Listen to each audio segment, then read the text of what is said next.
मातरम। मैं हूं बीडी कौशिक, मातृभूमि संदेश से। हम अब पहुंचे हैं टिकरी बॉर्डर बहादुरगढ़ के पास, जहां किसानों के ये टेंट लगे हुए हैं। यहाँ पे इन्होंने पूरा एक नगर बसाया हुआ है। ये मानिए कि यहाँ पे हजारों तादाद में ट्रैक्टर ट्रॉली में जो किसान लोग हैं वो यहाँ पे आए हुए हैं। और जैसा कि दिखाते हैं कि कहीं छोटा सा वो सिंधु बॉर्डर पे काजू बादाम वो कूटते हुए या पिज्जा बर्गर खिलाते हुए दिखाए गए थे, ऐसा हमें यहाँ कुछ नहीं मिला। यहाँ पे जो पंजाब और हरियाणा के किसान हैं वो ट्राली में ही अपनी ये एक छोटा सा टेंट लगा के उसी में ही वो लोग खाना बना रहे हैं अपना, और खाना बना के खा रहे हैं खुद। यानी कि ऐसा लग्जरी कुछ भी नहीं है। ऊपर जो ये खाद के कट्टे होते हैं उनको सिल के उनका ये एक तरह से इन्होंने छत बनाई हुई है, और उस छत से वो लोग उसके नीचे ही ट्राली में ये लोग सो रहे हैं। मैं आपको दिखाता हूँ, आप एक बार देखिए। आइए देखिए, ये ट्राली है आपके सामने, और इस ट्राली में ऊपर ये ना तरपाल डाली हुई है, और तरपाल के साथ ही इन्होंने अपनी यही रसोई बनाई हुई है।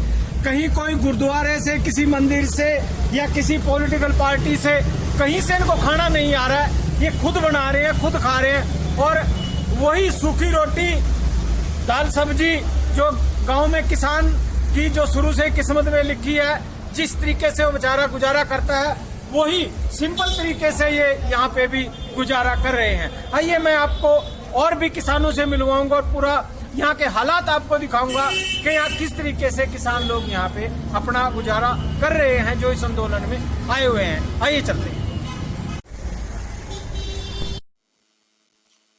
आपके सामने ये जो नज़ारा है ये हरियाणा के टिकरी बॉर्डर का है। ये बॉर्डर बहादुरगढ़ में पड़ता है, और अब ये मैं आपको दिखाऊंगा कि किसान किस तरीके से यहाँ पे रहते हैं जो आंदोलनकारी हैं, और क्या क्या खाते हैं, उनका कहना क्या है इन विषयों पे, और उनको जो ये 3 कृषि कानून है इन पे उनकी जानकारी कितनी है। ये देखिए, ये जो है इनकी रसोई है, जहाँ पे ये घर से जो लेकर आए हैं, जैसे आटा है, सब्जी है, चावल है, दाल है या दूसरे पदार्थ हैं वही। और यहाँ पे हमने ये देखा कि जिस तरीके से भ्रम फैलाया जा रहा है कि ये यहाँ पे मौज कर रहे हैं, ये पिज्जा बर्गर और दूसरी वस्तुएं काजू बादाम ये इस तरीके की चीजें यूज कर रहे हैं, ऐसा हमें यहाँ पे देखने को कुछ नहीं मिला। दूसरा, जिस तरीके से एक था कि लोग ये लग्जरी टेंटों में रहते हैं, इनको गरम ठंडा और एसी वेसी जो है वो लगाए हुए हैं। हो सकता है अपवाद के तौर पे 2-4 चीजें कहीं हो, पर ऐसा नहीं है। ये किसान बिल्कुल दयनीय स्थिति में है। ये देखिए आपके सामने ये ट्राली है, और ट्राली पे त्रिपाल कोई ऐसी नहीं कि त्रिपाल भी खरीदी हुई हो। जो खाद के कट्टे होते हैं उनको सिलकर इन्होंने ये त्रिपाल बनाई हुई है, और उसी से छत बनाकर नीचे नॉर्मल गद्दे सड़क पर लगाकर, कुछ लोग तो सड़क पे ही लेटे हुए हैं ठंड में। आप ये है कि किसानों की जो जानकारी है, जो लोग कहते हैं कि इनको अपने जो हक हैं उनके बारे में इन लोगों को पता नहीं है, ये भी बिल्कुल मेरे हिसाब से हो सकता है एक आध किसी किसान को ना पता हो, परंतु इनके बारे में इन लोगों को खूब जानकारी है कृषि कानूनों के बारे में। और इनका ये कहना है कि हमारा कोई पॉलिटिकल एजेंडा नहीं है, और ना हम किसी के कहने पे यहाँ पे बैठे हुए हैं। हम तो सिर्फ ये है कि अपने प्रधानमंत्री से अपनी चीज मांगने आए हैं, अपनी सरकार से। हमारा सरकार से कोई विरोध नहीं है, और अगर मोदी जी हमारे ये जो 3 कृषि कानून हैं हमें नहीं चाहिए या नहीं पसंद हैं, तो इनको वापस ले ले और MSP का हमारा कानून बना दे, तो हम आज ही यहाँ से अपना सामान लेके वापस अपने गांव में चले जाएंगे। और उनका एक और कहना है कि ये बीजेपी जो सरकार है ये हमने ही तो बनाई है, किसान ने बनाई है, और मोदी जी को चाहिए कि ये हमारी चीजें जो हम चाहते हैं वो कानून बनाए और हम यहाँ से चले जाएंगे। आपके सामने ये देखिए, किसान खुद ही पकाते हैं, खुद ही खाते हैं। किसी मंदिर, गुरुद्वारे या किसी पॉलिटिकल पार्टी की तरफ से यहाँ कोई ऐसी सुविधा उपलब्ध नहीं है कि यहाँ इनको खाने को कुछ दे के जाता हो। ये वही रूखी सूखी रोटी जो ये किसान गांव में खाता है वही वो यहाँ खाता है। हाँ, दवाइयों की सुविधा कुछ स्वयंसेवी संस्थाएं इनको उपलब्ध करा रही हैं और वो करानी भी चाहिए, मानवता के नाते वो इनका हक भी बनता है। और इनका कहना है कि हमारा कोई विरोध नहीं है सरकार से, सरकार हमारी मांगे मान ले और कानून वापिस ले ले, जिससे कि किसान का सोचना है कि ये पूंजीपतियों के लिए ये कानून बनाए गए हैं। तो ये सारा माजरा है और आइए हम बात करते हैं कुछ किसानों से। किसान का मुद्दा है जो आपका किसान आंदोलन है, पहले ये बताइए कि आपका मुद्दा क्या है?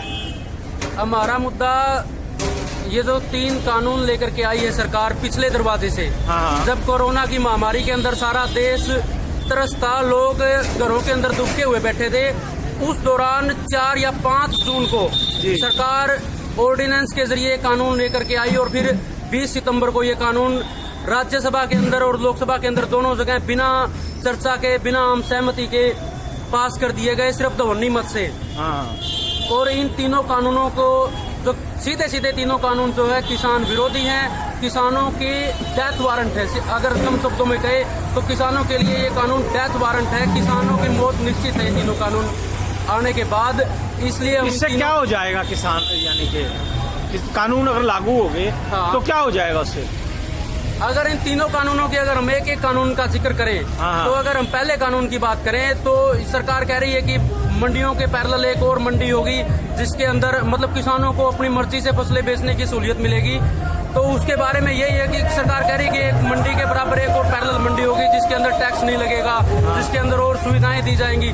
लेकिन जब इस APMC एक्ट के अंदर सरकार संशोधन की बात कर रही है, जो कानून लेकर के आई है संशोधन के रूप में, अगर यानी आपका कहना ये है कि अगर बाहर पैरेलल मंडी होगी वो लोग उस पे अनाज यानी 100-200 रुपए फालतू दे के बेचने लग जाएंगे किसान देने, तो जो अंदर के जो आड़ती बैठे हैं वो व्यवस्था खत्म हो जाएगी। बिल्कुल खत्म हो जाएगी धीरे धीरे करके। हाँ, ये जियो सिम वाला उदाहरण हमारे सामने है। हो सकता है अपने प्रतिद्वंदियों को शुरू में खत्म करने के लिए, मार्केट पर अपना एक अधिकार करने के लिए, मोनोपोली करने के लिए 1 साल 2 साल या 3 साल हो सकता है वो जो टैक्स के अंदर रियायतें मिलती है, 8.5% का टैक्स लगता है जो मंडी के अंदर, हो सकता है वो लगभग 164 रुपए बैठता है। उस 164 में हो सकता है वो 100 रुपए फसल ज्यादा दे शुरू में 1-2 साल, और इसी के साथ 1-2 साल के बाद जब किसान बाहर की मंडियों में अपनी फसलें बेचेगा तो जो अब की जो व्यवस्थित मंडियां हैं उनके जो आड़ती है वो धीरे धीरे जब किसान अपनी फसलें लेकर के उनके पास नहीं जाएगा तो ताला लगाने के लिए मजबूर हो जाएंगे। और फिर तो ये डर है, यानी ये डर है। ताऊ जी कहाँ से हैं आप? ये हरियाणा का गांव है ना? हाँ, हिसार का गांव है।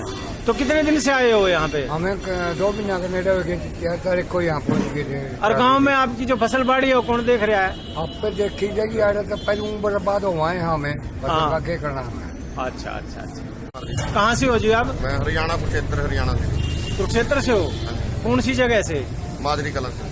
माजरी कला कुरुक्षेत्र डिस्ट्रिक्ट से हो? हाँ जी। अच्छा, वहाँ भी इसका प्रभाव है? सारी जगह प्रभाव है। अच्छा, जैसे कहा जा रहा है कि नहीं ये तो कुछ जो पॉलिटिकल लोग हैं, पॉलिटिकल कांग्रेस के या उसके दूसरे दलों के लोग हैं विपक्ष के, वो बैठे हुए हैं, ऐसा है क्या? बिल्कुल नहीं जी, हम खुद जेजेपी पार्टी से थे जी। लेकिन हम सब किसान एकजुट होके यहाँ पहुँचे हैं क्योंकि हमें पता है कि इसकी वजह से किसान बर्बाद हो जाएगा। यानी आंदोलन किसानों का है? हाँ जी, आंदोलन किसानों का। चलो एक बार आपकी रहने की जगह देख लेते हैं, कहाँ रहते हो आप?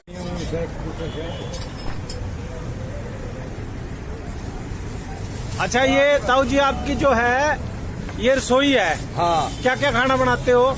रोटी बनाते हैं और मार पर क्या हुआ पूरी आवाज मैं जैसे कह रहे कि यहाँ पे जी काजू बादाम ये वो काजू हमने रोटी पाई थी में थोड़ी है। अच्छा, बिल्कुल सादी रोटी? सादी रोटी चून के कट्टे ले रहे हैं। अच्छा, साफ पत्ती ले रहे अपनी बनावा, साग दूध ले आवा गाँव में।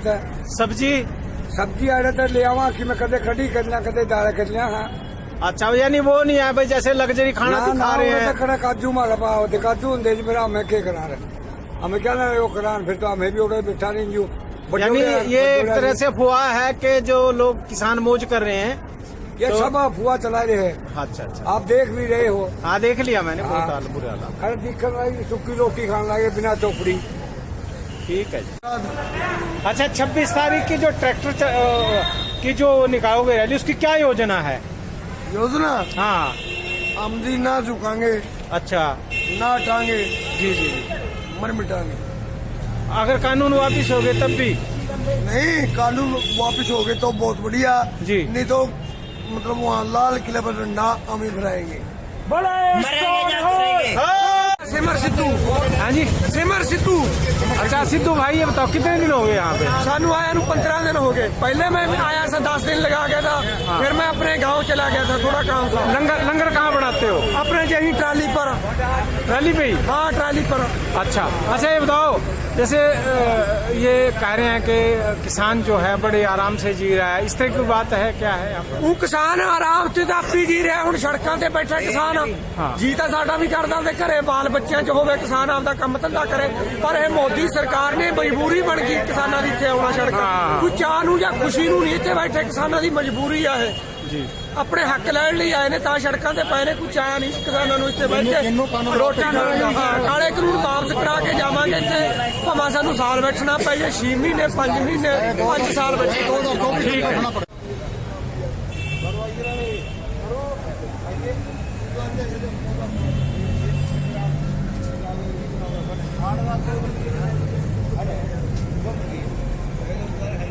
ताऊ जी राम राम। राम राम। कहाँ से हो? जिला जींद गांव रूपगढ़। अच्छा एक बात बताओ, किस लिए आंदोलन है ये? है जो बीजेपी सरकार काले कानून ले आई है जी, इसके विरोध में आंदोलन। अच्छा तो ताऊ जी एक बात पूछूं, आप उन आंदोलनों में ऐसा क्या है जो कृषि जो अध्यादेशन में क्या है ऐसा जो किसान के खिलाफ है? किसान के खिलाफ यूँ है, ये काले कानून 2006 में बिहार में लागू करे थे। अच्छा, तो बिहार की सारी जनता रोटी के रोजगार के लिए हरियाणा पंजाब में दावा है। अच्छा अच्छा, 6-12 महीने 24 घंटे हरियाणा पंजाब में अपना 2 पैसे का रोजगार करे हैं। जी। तो ये सारे देश में ये काले कानून लागू हो गए, तो ये सारा भारत कहाँ जाएगा फिर? अच्छा।